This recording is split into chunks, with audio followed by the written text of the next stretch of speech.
brought to you by YY ज्ञान ज्योति। यसको coupon चमत्कारी छ। YY ज्ञान ज्योति पुस्तकालय, शिक्षित नेपाली, समृद्ध नेपाल।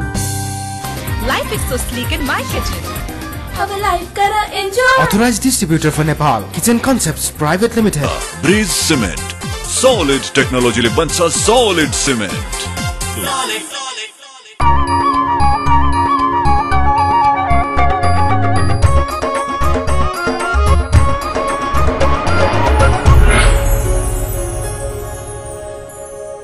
हिमालय टेलीविजन देख रहा सभी दर्शकों में मैं दयाराम अग्रवाल को प्यार भरियो अभिवादन।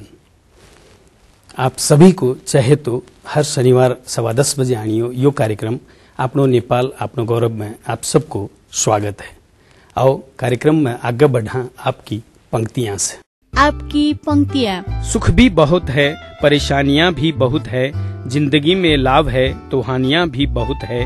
क्या हुआ जो प्रभु ने थोड़े गम दे दिए, उनकी हम पर मेहरबानियां भी बहुत है।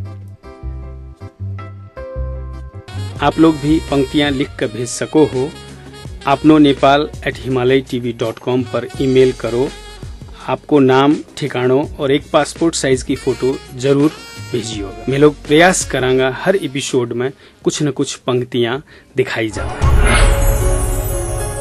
अब आज का अतिथि से बातचीत।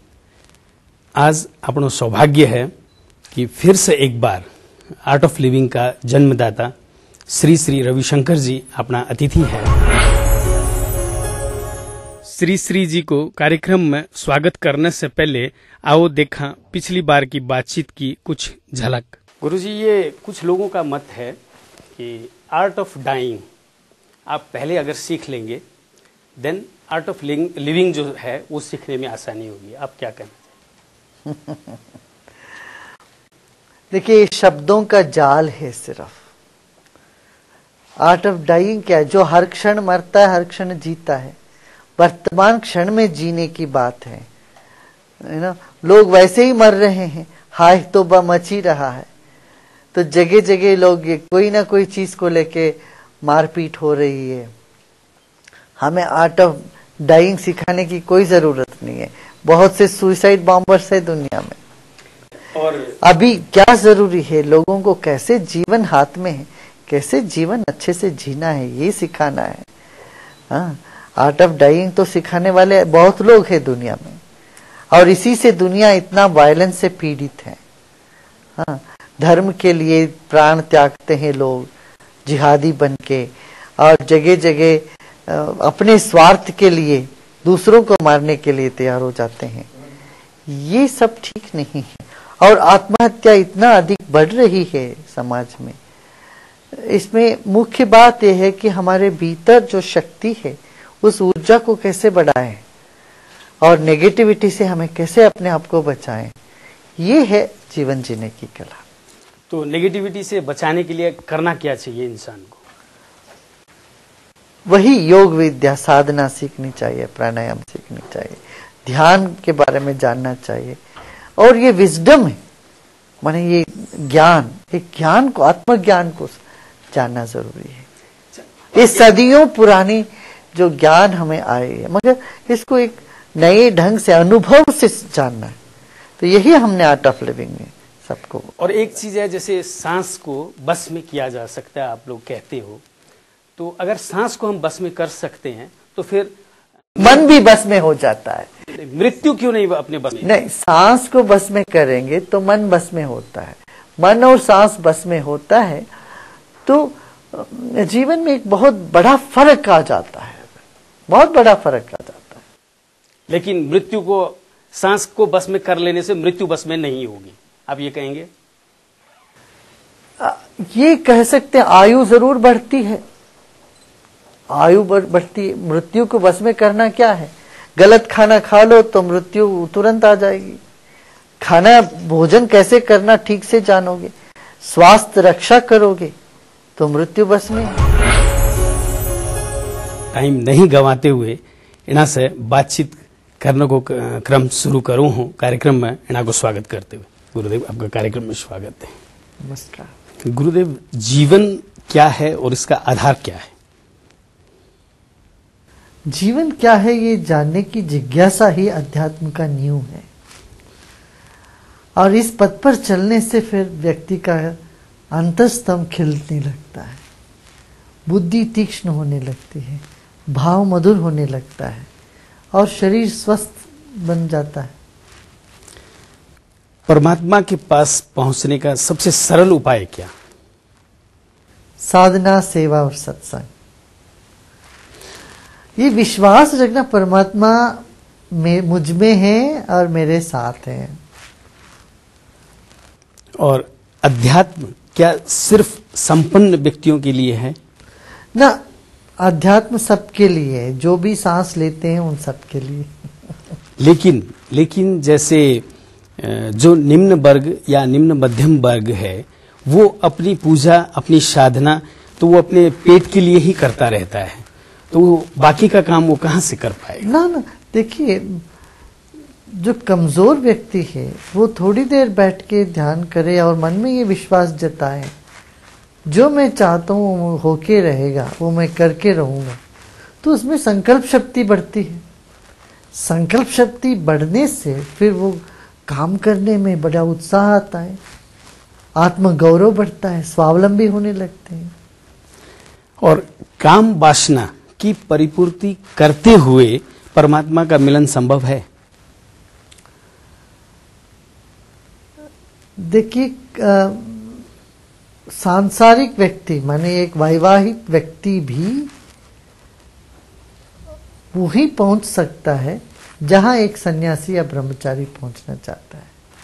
हमारे यहाँ ये नहीं लिखा है कि तुम सिर्फ सन्यासी बनोगे तभी तुमको प्राप्ति होगी भगवान की, ये नहीं। संसार में रहते हुए अपनी सारी जिम्मेदारियों को निभाते हुए भी व्यक्ति वासनाओं से ऊपर उठ सकता है। काम से ऊपर उठे तो राम। और हर इंसान मौज में जीना चाहता है, लेकिन ये मौज है क्या? जिससे सब लोग जीना चाहते हैं जिसका चाह सबको है।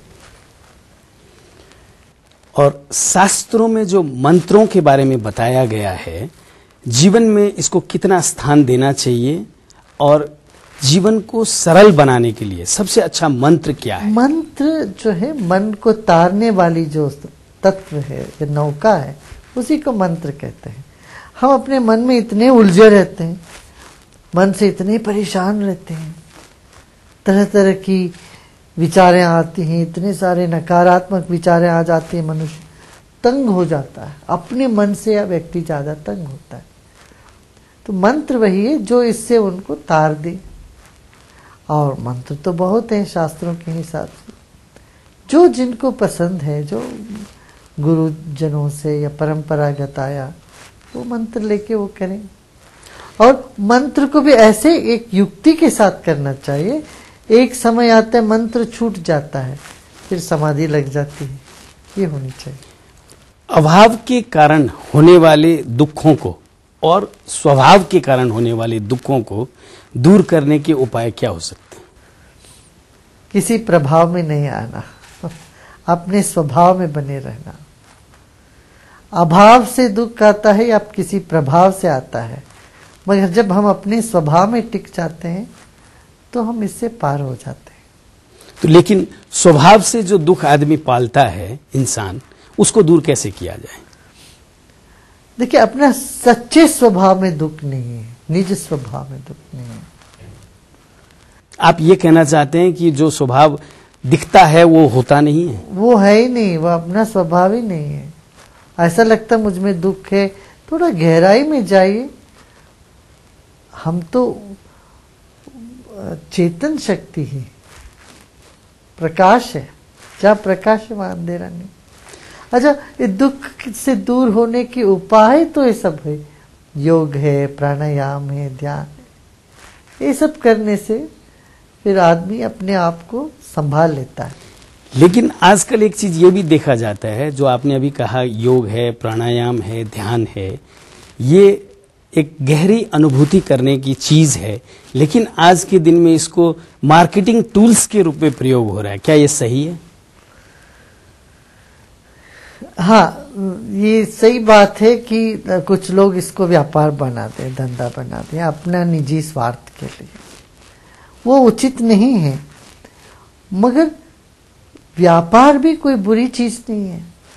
हमने व्यापार को निकम्मा देखना शुरू कर, कोई गलत करता तो बताइए तो व्यापार है, सही होता तो उसको नहीं बोलते व्यापार हो।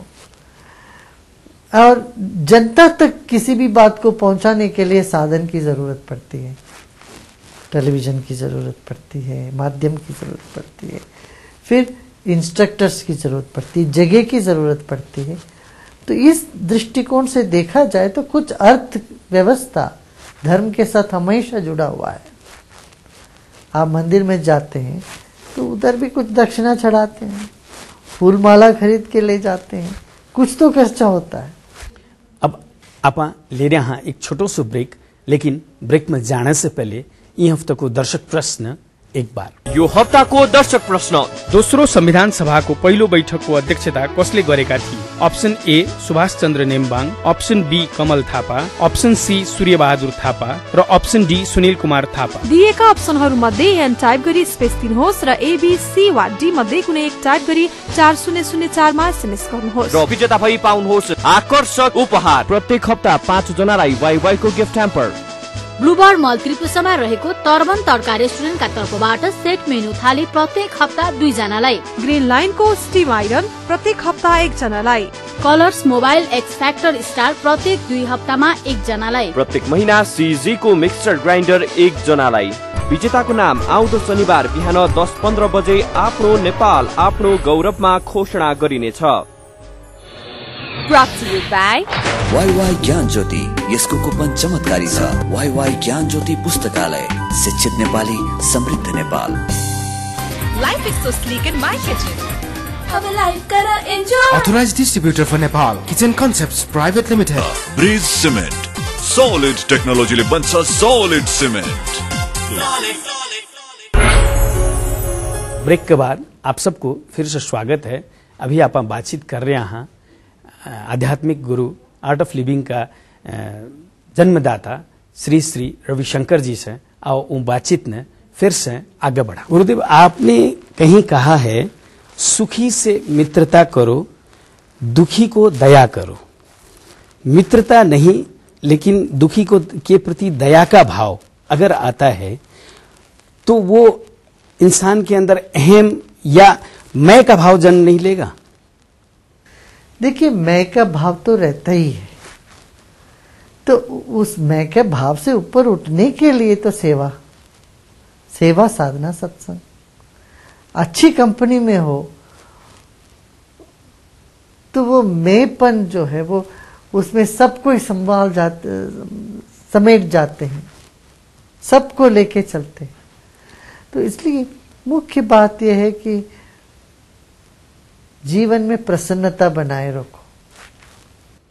तो जीवन की प्रसन्नता दुखियों के साथ नहीं हो सकती, आप ये कहना चाहते हैं?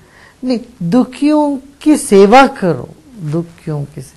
दुखियों की मित्रता से क्या होता है,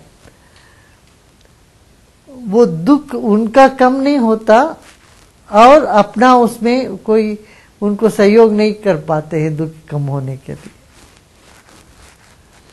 अच्छा, ये कहा जाता है मनुष्य में अगर सहनशीलता का विकास हो तो हर घटना अच्छी लगने लगेगी। तो ये सहनशीलता का विकास किस तरीके से किया जाए?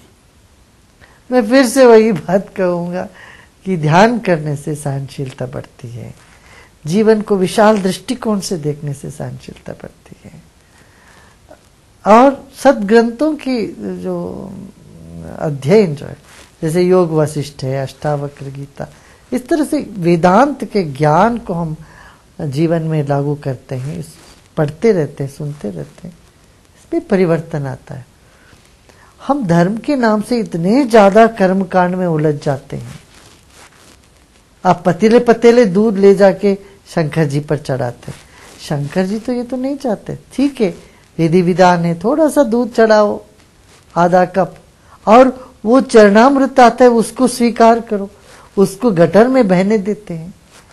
ये हम इन चीजों को, कर्म कांडों को जिसमें इतना खर्चा करते लोग, इसको हमने धर्म समझ लिया, ये गलत है। धर्म माने वही है जिससे हमारी भीतर की चेतना खिल जाए, हमारी बुद्धि तीक्ष्ण हो जाए, जीवन में प्यार प्रेम इतना बढ़ जाती है फिर, और सृजनात्मकता, एक नई नई चीजों को खोज निकालने का ये सृजनात्मक दृष्टिकोण जीवन में आने लगती। ये सच में अध्यात्म है। तो हमारे देश में, इधर नेपाल में, हमारे धर्म में ये चीज लाना बहुत आवश्यक है। अब कई लोग धर्म छोड़ के दूसरे धर्म को ले रहे हैं, क्यों? हमारे धर्म के बारे में इनको जानकारी नहीं है। हमारे धर्म को सिर्फ कर्म कांड समझ लिया। मैं उन सबको कहूंगा, थोड़ा आप योग वशिष्ठ का अध्ययन करिए, अष्टावक्र का अध्ययन करिए, नारद भक्ति सूत्र पढ़िए, तो आपको सब पता चलेगा कि हमारे धर्म में कैसी ऊंची ऊंची चीजें हैं। जैसे भगवान कृष्ण ने गीता में कहा, तुमको मैं तुम्हारी पाप से मुक्ति देता हूं। तो अपने पाप से तुम खुद नहीं मुक्त हो सकते, पर मैं तुमको तुम्हारे पाप से मुक्ति दे देता हूं, तो मेरे शरण में आओ। जो ईसा मसीह कहे यही बोलते, तो मेरे पास आओ, मैं तुमको तुम्हारे पाप से छुड़वा देता हूं। यही बात श्री कृष्ण ने बहुत पहले कर चुके हैं। आपने जो धर्म में परिवर्तन की जो बात कही, अभी एक लहर चला हुआ है धर्म परिवर्तन का, तो क्या सिर्फ धर्म को न जानने का ही एक कारण है, या जो आर्थिक प्रलोभन है वो भी एक कारण है?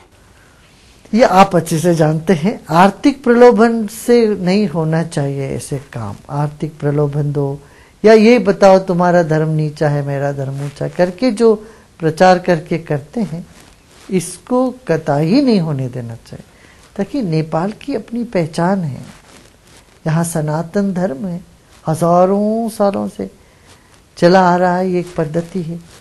यदि नेपाल से एक हो जाएगा, मान लो, दुनिया के लिए बहुत बड़ा नुकसान होगा। तो अब इसका विकल्प क्या हो सकता है? विकल्प यही है, हमारे जो पंडित पुरोहित है अपना कर्म कांड को छोटा बनाएं, संक्षिप्त करें, साथ सिर्फ कर्म नहीं ज्ञान की बातें बताएं, उपदेश दीजिए, और सत्संग करिए, भजन करिए। ज्यादा से ज्यादा युवा हमारे जो ग्रंथ है इसको पढ़ने में आगे आए, और धर्म परिवर्तन में बिल्कुल ना जाइए, ताकि दूसरे जिस धर्म में जा रहे हैं उसमें ऐसी कोई भी चीज नहीं है जो अपने यहां नहीं है। इस धर्म में वो सारी बातें हैं, सेवा की बात, प्रेम की बात, भक्ति की बात, सब कुछ इसमें है। हम तो सबको सम्मान देने वाले, सबको सम्मान करते हैं, मगर अलग अलग धर्म क्या कहता है, सिर्फ हम इसको मानो तो तुम वहां प्रसाद ना लो, उस मंदिर में मत जाओ, ये मत करो। हम लोग ऐसे नहीं करते। हिंदू धर्म में, सनातन धर्म में हम पशुपति भी जाते हैं, स्वयंभू भी जाते हैं। जो स्वयंभू जाते हैं, बुद्ध को भगवान को मानने वाले, वो पशुपति मंदिर में आते हैं। हमारा एक बहुत विशाल दृष्टिकोण का धर्म है। मैं युवाओं से यही कहूंगा, आप इसको छोड़ के किसी प्रलोभन को लेके, किसी लालच को देके, प्रोग्रेसिव आइडिया से ऐसे समझ के दूसरे धर्म में मत जाना।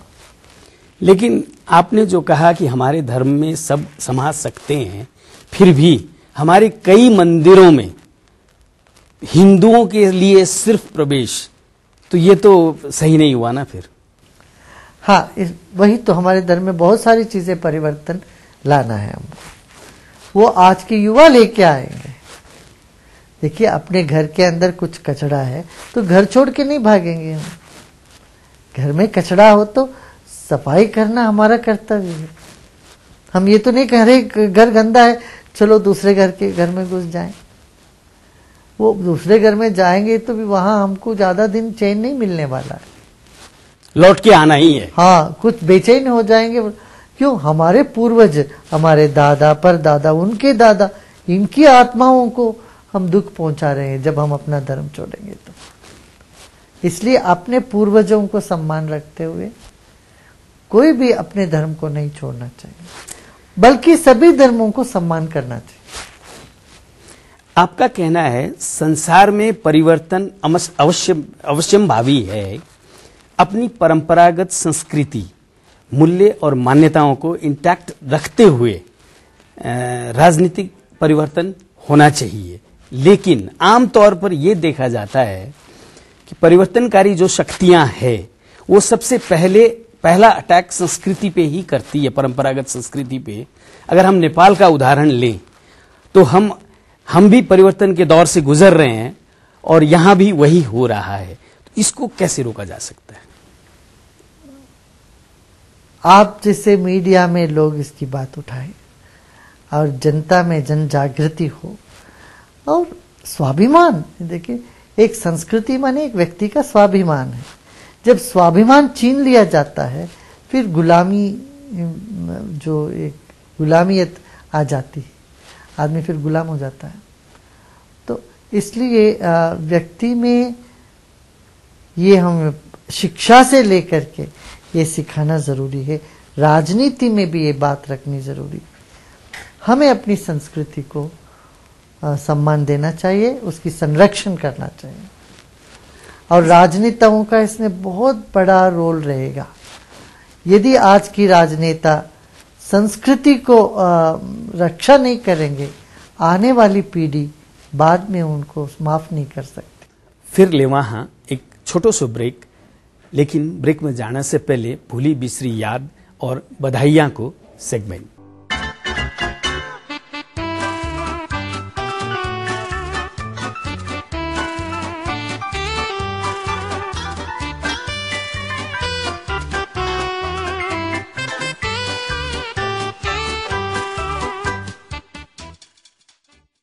आप लोग भी इस सेगमेंट के जरिए आपका रिश्तेदारान जन्मदिन, सालगिरह या और कोई अवसर की शुभकामना दे सको हो। बस थाने इतनो करनो है, जन शुभकामना देना चाहो हो उना की फोटो और थारी आपकी फोटो एवं दोनों को नाम और अवसर को नाम अपनो nepal@himalayatv.com पर ईमेल करो। हमारी हर संभव कोशिश रहेगी ज्यादा से ज्यादा शुभकामना संदेश प्रसारण कर सका। भूली बिसरी यादें। नेपाल का थे बोल दो कि लीजेंड जो मदन कृष्ण हरिवंश आचार्य है, बिना से मेरो संपर्क होयो। एक सीरियल बना रहा था रात, तो भी रात में मैंने बोले अबे कि रवि एक बहुत ही इंडियन कलाकार को रोल है, तू करसी के बोलकर। बोले यार मैं तो कदे टीवी के सामने करियो को नहीं। बोला कोई प्रॉब्लम को नहीं, जी हाँ तू बात करे अभी कर लिए, स्टेज में तो करोड़ दो। बे मैंने इंसिस्ट करया और बढ़े से ही रात से ही नेपाल में मेरी अभिनय यात्रा शुरू हुई। फोन मिलाऊं वाईफाई के नेटवर्क बिजी। ओहो, यो देश को प्राइम मिनिस्टर बंदा, यो नेपाल को नेटवर्क बिजी। घाटो घाटो। मैंने जो इज्जत एक नेपाली कला क्षेत्र में लाकर जो मैंने मिली है, मैंने लगा है कि मैं सिंगल रवि शर्मा होकर मैंने को नहीं मिलती।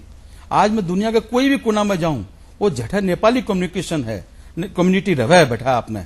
मैं बोलूं बच्चों हो या बूढ़ो हो, 10 साल को बच्चों हो या 70 साल को बूढ़ो हो, वो मैंने देखता ही घाटो बोल दे वो बताओ थे। मेरी बादलपारी नेपाली फिल्म की शूटिंग हो रही थी, जब बच्चा छोटा छोटा था। भुवन के सी खूब मना किया कि मारे हो, बच्चा ने पत्तों को नहीं या चीज।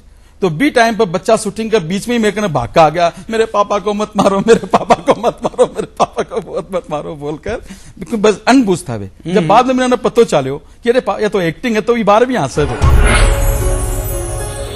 Brought to you by Y Gyan Jyoti, यसको कुपन चमत्कारी छ। वाई ज्ञान ज्योति पुस्तकालय, शिक्षित नेपाली, समृद्ध Nepal. Life is so sleek in my kitchen. अब लाइफ करा enjoy. Authorized distributor for Nepal, Kitchen Concepts Private Limited. Bridge cement, solid technology ले बन्छ सॉलिड सीमेंट।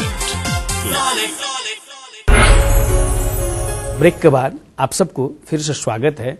अभी आप बातचीत कर रहे हैं आध्यात्मिक गुरु, आर्ट ऑफ लिविंग का जन्मदाता श्री श्री रविशंकर जी से। आओ उन बातचीत ने फिर से आगे बढ़ावा। गुरुदेव, इन दिनों देखा गया है धर्म गुरु या आध्यात्मिक गुरुओं का राजनीतिक आर्थिक अभिष्टों को पूरा करने के लिए उपयोग हो रहा है, या यूं कहें कि वैसा करने को तैयार रहते हैं वो भी। क्या ये सही हो रहा है?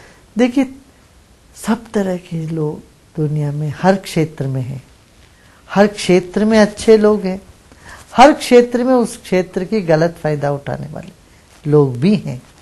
मगर अच्छी बात यह है कि आध्यात्मिक क्षेत्र में आज भी अच्छे लोगों की संख्या ये गलत करने वालों के हिसाब से बहुत अधिक है। थोड़े से लोग ऐसे होंगे हैं जो धार्मिक क्षेत्र का गलत फायदा उठाने वाला। पिछले करीब 2-2.5 वर्षों में आपकी ये तीसरी नेपाल यात्रा है और तीनों ही यात्रा नेपाल में राजनीतिक उथल पुथल के समय में हुई है। इसको किस अर्थ में समझा जाए? हर बार जहां भी हमारी जरूरत पड़ती है हम वहां आ जाते हैं। जहां मल्लम पट्टी लगाना हो मल्लम पट्टी लगाने आ जाते हैं। जहां समाधान और कॉन्फ्लिक्ट रिजॉल्व करना हो वहां आ जाते हैं हम। और प्रकृति इस तरह की माहौल बना देती है, हमको आना पड़ता है। और मैं ये समझता हूँ अभी अच्छा हुआ, अच्छा इलेक्शन हुआ, लोगों ने 80% लोग वोटिंग दिए, बहुत बड़ी बात हुई है। इसमें मैं यहाँ के जितने वॉलंटियर हैं उनको सराहना करता हूँ। वो 100% वोटिंग के लिए काफी लोग काम भी किए हैं। तो देश एक प्रगति के मार्ग में चल पड़ा है। मुझे लगता है इसी रफ्तार से चले नेपाल एक मजबूत देश बन के रहेगा। और दो स्ट्रांग पावर मजबूत देशों के बीच में नेपाल है, इसको भी मजबूत रहना पड़ेगा। अपने संस्कृति, धर्म, अपनी भाषा और अपनी विचारधाराओं को यहाँ अपना मजबूती से पकड़े। किसी विदेशी नीति नियम कानून या उनके प्रभाव में ना आके अपनत्व को ना खो जाए। अच्छा, कहा जाता है संस्कृति लोगों को जोड़ती है और राजनीति लोगों को तोड़ती है। तो क्या ऐसा संभव है कि राजनीति भी लोगों को जोड़ने लगे? ये राजनीति में यदि धर्म आती है तो वो फिर सबको जोड़ देती। राजनीति में यदि अधर्म घुस गया तो फिर विध्वंसकारी होता है। स्वार्थ, अपने स्वार्थ के लिए लोग मुझे क्या मिलेगा इस तरह से सोच के आगे बढ़ते, ये गलत होगी। वैसे उनका सोच ये होना चाहिए त्याग, मैं त्याग करता हूँ सब कुछ, मुझे कुछ नहीं चाहिए, देश की भला हो। ये जो त्याग की बुद्धि आ जाए राजनीति में तो देश सुधर जाएगा, संभल जाएगा। तो राजनेताओं को आध्यात्मिक चिंतन देने की जरूरत है, बहुत जरूरी है। देखिए महात्मा गांधी बड़े आध्यात्म पुरुष थे, तभी ना वो जोड़ पाए सब पूरे देश को, आजादी दिला पाए इस तरह से। और नेल्सन मंडेला भी जो बहुत आध्यात्मिक व्यक्ति रहे। इस तरह से अध्यात्म नहीं होने से स्वार्थ झलकेगा, स्वार्थ से खुद का भी नाश है और समाज का भी नाश है। बाय हुक और by crook we should earn money, इस सोच के बीच बिजनेस एथिक्स को कायम रखते हुए आगे बढ़ने के लिए युवाओं को कैसे आकर्षित किया जाए? आपने ये बात उठा ली, इसीलिए तो हम आए इस बार। अब world forum for ethics in business का यहाँ पर उद्घाटन हुआ, काफी युवा उसमें भाग लिए। उनको यही बताना जरूरी है कि देखो जल्दी जिसने पैसा बनाया गलत तरीके से, और उतना ही जल्दी वो जेल में चले गए और उनका बिजनेस का अधोपतन हो गया। आंख खोल के देखना, दुनिया भर ऐसी घटनाएं हो रही है आजकल। इसलिए एक नैतिकता के सहारे चल के बिजनेस करें।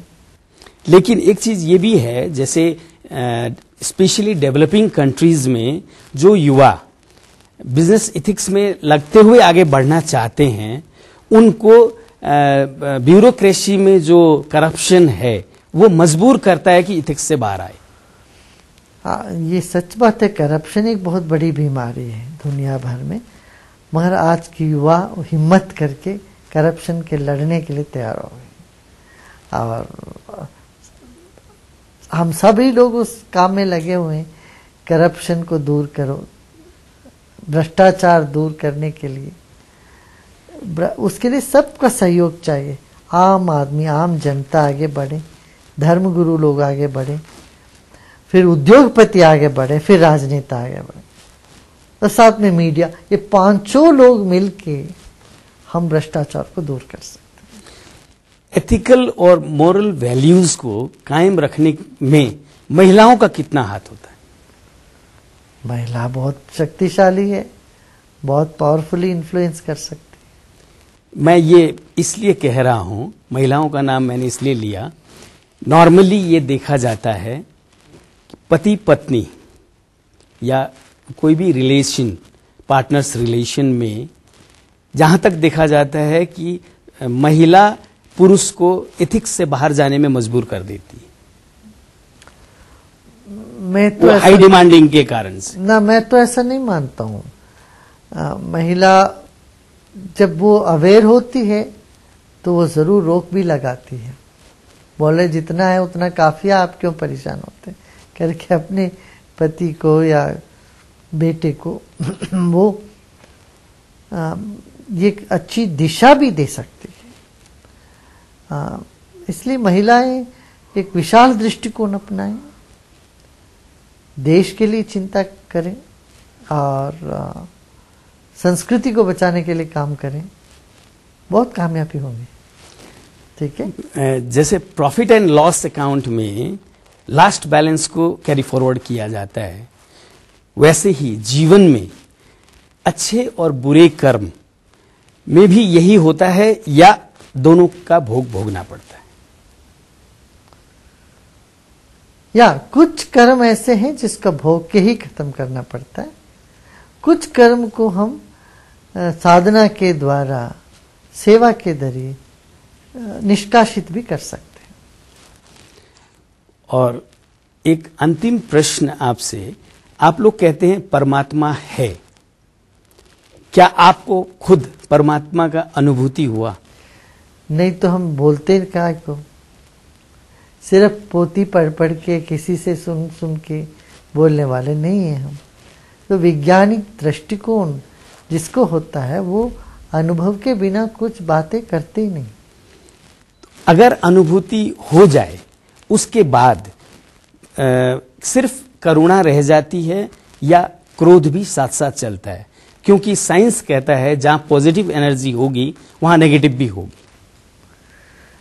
ना, ये पॉजिटिव नेगेटिव ये द्वंद्व से ऊपर उठ के एक एनर्जी है जिसको कहते हैं हम अद्वैत ज्ञान, अद्वैत भाव। उसमें ना पॉजिटिव है ना नेगेटिव है, कि पॉजिटिव नेगेटिव एनर्जी सब एक कंपैरेटिव है, रिलेटिव है।